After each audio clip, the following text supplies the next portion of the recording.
warahmatullahi wabarakatuh. Perkenalkan, nama saya Clara Rahmadewi dengan NPM 112111215. Nah, dari kelas C21. Nah, teman-teman, di sini saya mendapatkan tugas evaluasi tengah semester mata kuliah Pendidikan Agama Islam, yaitu mempresentasikan materi dari pertemuan 1 sampai pertemuan 7. Nah, baik teman-teman, di sini yang pertama ada ahamiyatu marifatullah. Apa sih ahamiyatu marifatullah itu? Nah, pentingnya mengenal dan mengenal Allah yang disebut marifatullah. Marifatullah itu mengenal Allah. Dalam umat Islam disebutkan juga bahwa mengenal Allah dapat meningkatkan keimanan dan ketakwaan. Materi ini menyoroti keyakinan bahwa melalui pembangunan yang berkelanjutan, kekhalifahan Islam akan dihidupkan kembali. Menekankan bahwa mengenal Allah adalah kunci kehidupan yang bermakna dan merupakan ilmu yang paling mulia. Nah, dan penting menekankan manfaat mengenal Allah baik di dunia maupun di akhirat.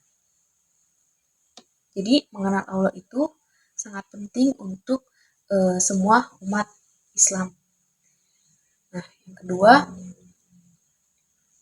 ada atorik marifatullah. Apa sih atorik marifatullah itu? Atorik marifatullah itu pentingnya mengenal dan memahami Allah melalui tanda-tanda dan ayat-ayat dalam Al-Quran. Jadi atorik marifatullah itu cara mengenal Allah tapi melalui dengan ayat-ayat dalam Al-Quran. Menekankan bahwa Allah adalah satu-satunya dan entitas tinggi dan sifat-sifatnya termasuk hidup. Jadi maha mengetahui, maha kuasa, maha mendengar, dan maha melihat. Allah itu maha segalanya. Nah, yang ketiga ada al-manawi min ma'rifatullah. Apa sih al-manawi min ma'rifatullah itu? Al-manawi min ma'rifatullah, orang yang berbuat dosa dan melupakan Allah akan terhalang untuk mengenal Allah. Jadi barang siapa dia yang berbuat dosa, maksiat ataupun perbuatan yang Allah tidak suka, pasti dia jauh dari Allah gitu. Maksudnya terhalang untuk mengenal Allah. Dia kurang dekat dengan Tuhannya gitu. Disebutkan juga bahwa orang yang berpaling dari ajaran Allah akan menimbulkan sifat kesombongan. Karena sombong dan dengki adalah orang yang paling zolim. Dalam Al-Taqwah Al-Hadis kita dapat belajar pentingnya menjaga diri dari kesalahan, ketidakpastian, dan penyalahatan, serta berpikir dan berprihatin pada sesuatu yang benar. Nah, yang keempat ada adilah ala wujudillah. Nah, adilah ala wujudillah ini sebuah konsep dalam Islam yang mengacu kepada bukti-bukti keberadaan Allah Subhanahu wa Ta'ala melalui dalil-dalil, fitrah, panca indera, wahyu, dan sejarah. Ketidakmampuan akal budi dan fitrah, manusia menjelaskan secara utuh jati diri Tuhan yang sebenarnya, menyebutkan mukjizat yang berbeda dari Nabi Isa alaihissalam dan Nabi Musa alaihissalam. Sebagai bukti keberadaan Allah, menekankan pentingnya mengakui keberadaan Allah dan beribadah kepadanya.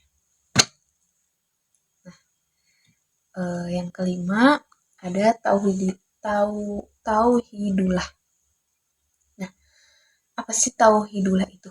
Tauhid adalah konsep keesaan Allah dalam agama Islam. Jadi konsep ini mencakup keyakinan dan keesaan Allah Subhanahu wa Ta'ala dalam segala aspek, baik zat, sifat, maupun perbuatannya. Terdapat 3 jenis tauhid. Tauhid rububiyah atau keesaan dan perbuatan. Yang kedua ada tauhid uluhiyah atau keesaan dalam beribadah. Yang ketiga ada tauhid asma wa sifat, yaitu keesaan dalam nama-nama sifat. Selanjutnya yang keenam ada al-haya fi zilali tauhid. Al-haya di dalam konsep tauhid menerangkan tentang kehidupan yang didasarkan pada keyakinan akan keesaan Allah dalam segala aspek. Konsep konsep tauhid mencakup keyakinan akan keesaan Allah dalam zat, sifat, dan perbuatannya. Konsep tauhid penting dalam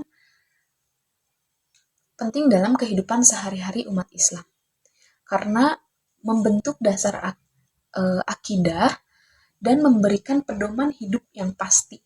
Melalui pemahaman tauhid, umat Islam diharapkan dapat meresapi setiap perintah agama dan menjalankan kehidupan dengan penuh ketundukan, kepatuhan, dan keyakinan kepada Allah Subhanahu wa taala.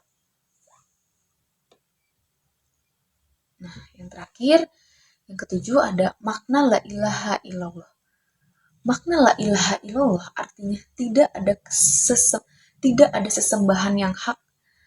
Ilaha artinya kecuali Allah, jadi maknanya tidak ada sesembahan yang hak kecuali Allah. Mengandung pengertian luas.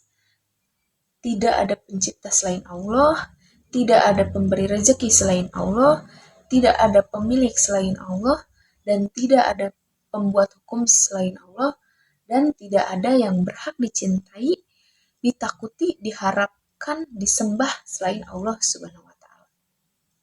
Jadi makna la ilaha illallah itu kita menyembah hanya kepada Allah Subhanahu wa taala sebagai umat muslim, tidak ada sesembahan yang lainnya.